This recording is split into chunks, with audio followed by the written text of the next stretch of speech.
Good morning, everybody. I'm Mr. David, and this is Friday Storytime at Casson Public Library. Valentine's Day is coming up a week from Sunday, and so I'm going to read a fun story for you guys. How many of you know the story of Romeo and Juliet? Well, we're going to read a story if Romeo and Juliet were dinosaurs. It's called Romeosaurus and Juliet Rex by Mo O'Hara. And there's William Shakespeare, who wrote Romeo and Juliet originally. Ne'er a tale made a child laugh more than Juliet Rex and her Romeosaur. Once upon a time, 150 million years ago, two families, both alike in lizardness, lived in the swampland of Verona.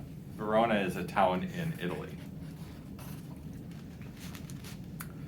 Romeosaurus's family were herbivores. Yay! Ferns for dinner! Yay! JulietRex's family were carnivores. Yay! Herbivores for dinner! Yay! This could be a problem. You can see why the families didn't really get along.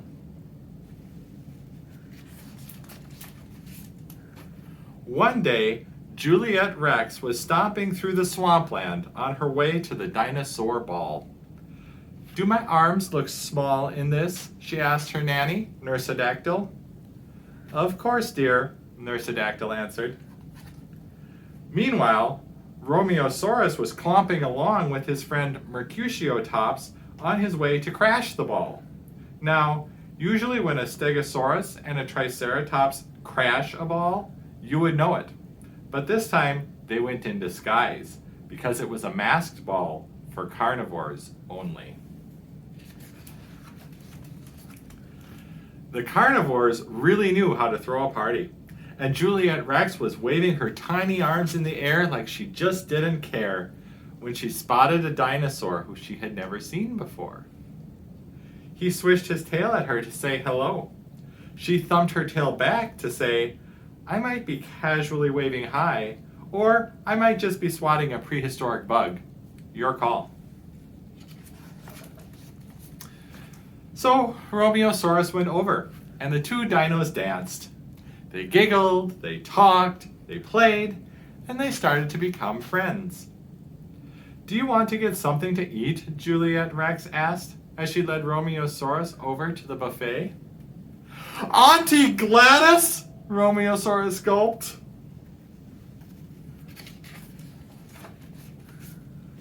Romeosaurus rushed to help Auntie Gladys off the buffet table and take the apple out of her mouth. "Wait, you're an herbivore?" Juliet Rex asked, taking off Romeosaurus's mask. "And you're a carnivore." Just then, a fight broke out at the Dinosaur Ball. Apparently, Mercutiotops had poked Juliet Rex's cousin, Tybalt Rex, with his horns while dancing. "You'd better go," Juliet Rex said, sneaking Romeosaurus out during the commotion. "Will I see you again?" Romeosaurus looked back and smiled. That night, Juliet Rex looked out from her cliff-top balcony.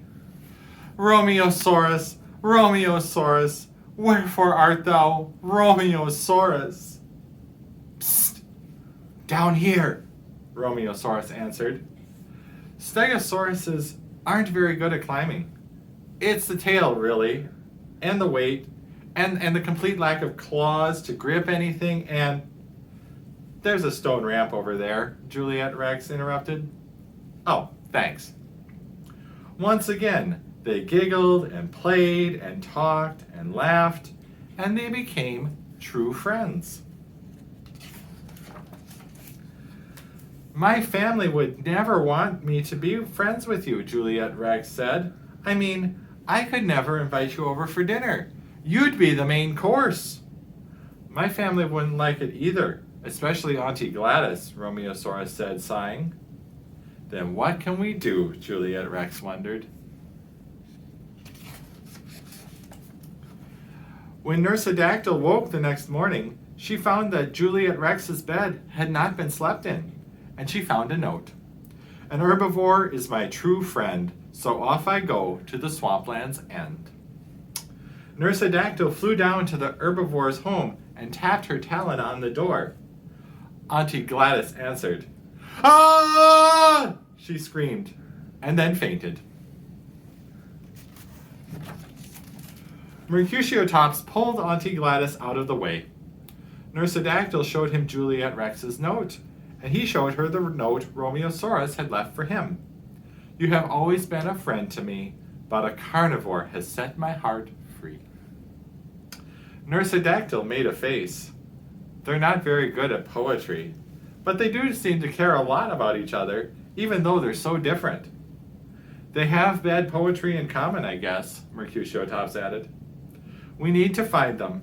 They're headed for the tar pits, and that's dangerous for any dinosaur, herbivore or carnivore. Nursedactyl flapped her wings and carried Mercutiotops above the swampland until they reached the tar pits. They could see some things floating on the tar. It was Romeosaurus's feathered hat and JulietRex's backpack. We're too late, shrieked Nursedactyl. We should have let them be friends, Mercutiotops cried. You're right, Nursedactyl sobbed. Then maybe they'd both still be here. But we are here, JulietRex said, as she and Romeosaurus came out from behind a boulder. My little dino, Nursedactyl gathered JulietRex in for a wingy hug. Mercutiotops spluttered. But your hat, the backpack. We were just looking for a big stick to fish them out with when you both showed up, Romeosaurus said. So, can we be friends? Juliet asked.